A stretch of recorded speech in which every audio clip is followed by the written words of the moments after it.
Question number 3, the Right Honourable Winston Peters.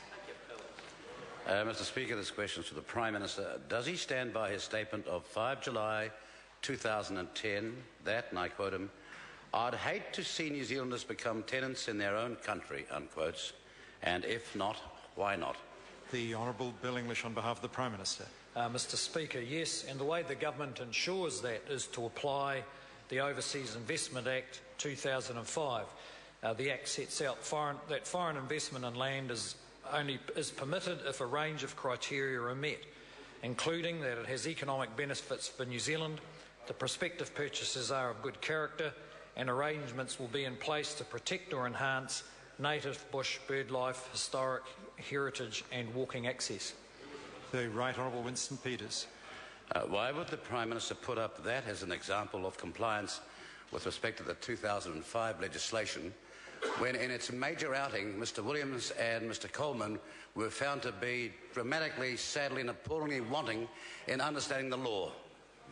The Honourable Bill English. Well, Mr Speaker, I just don't agree with the member's statements there. The fact was that decisions made by both ministers of the previous government and this government were based on a widely shared assumption, backed up by legal advice, that the appropriate test was the before and after test for investment. The judge has made a decision that says that's not what the legislation means. It actually means a with or without test. That is a change in the legal advice, and the government is responding appropriately by applying the test the court has directed the ministers to apply. The Right Honourable Winston Peters. Why is the Prime Minister in vain trying to defend two rubber-stamped ministers when he knows that 71% of New Zealanders who feel betrayed by the way he has handled the Crafar Farms issue appeared in a recent poll? And when is he going to put New Zealand's interests before that of China's? The Honourable Bill English. Well, Mr Speaker, the member usually just goes a wee bit too far on these things. I mean, the fact is New Zealand has an interest in lifting incomes and creating jobs, and foreign investment has always been part of that process in New Zealand. Overseas investment in industries. It used to be the meat industry, different times our infrastructure industries, and now there's some foreign investment in our farming industry. It is part of the success of this economy. We would all be poorer without the foreign investment because we do not save enough to invest enough to create enough of our own jobs.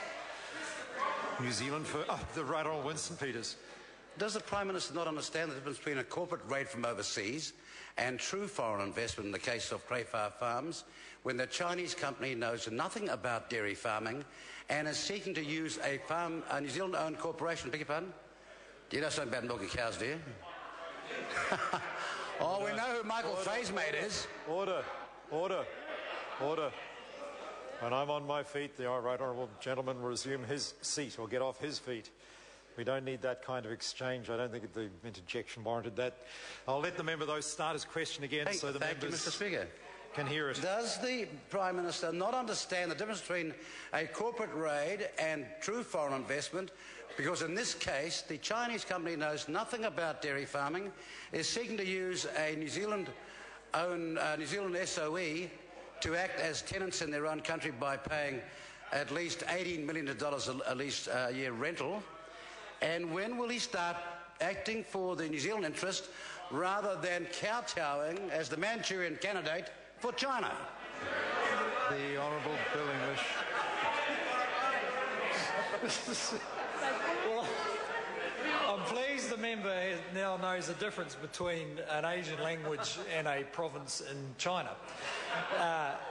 But I do empathise with the member. It must have been a hard day when he got up and had to choose between the Chinese and Michael Fay. Yeah.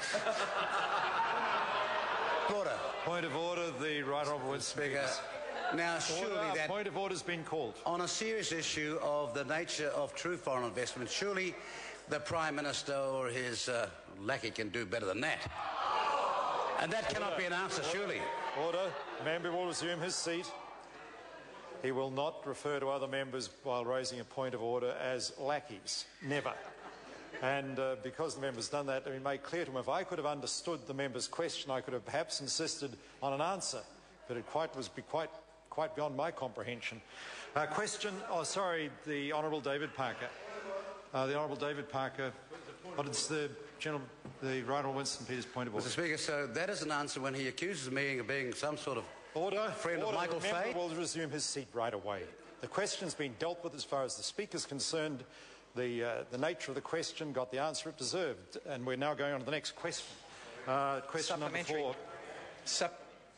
I beg your pardon.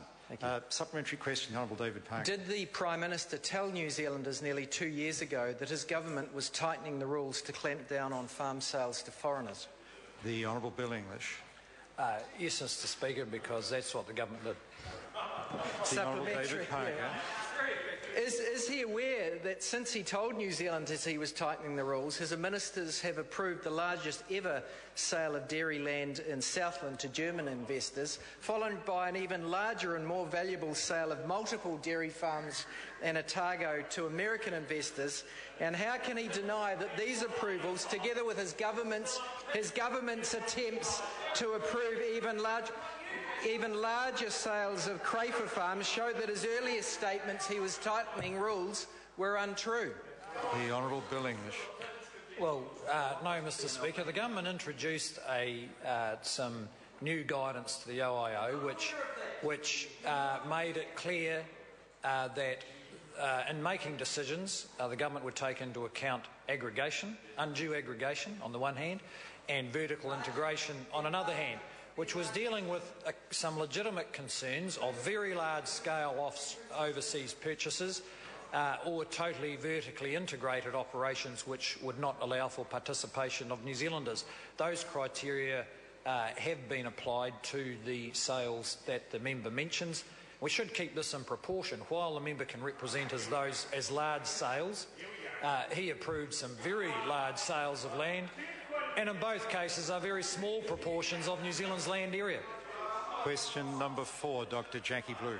Thank you, Mr. Speaker. My question is to the Associate Minister of Health and asks what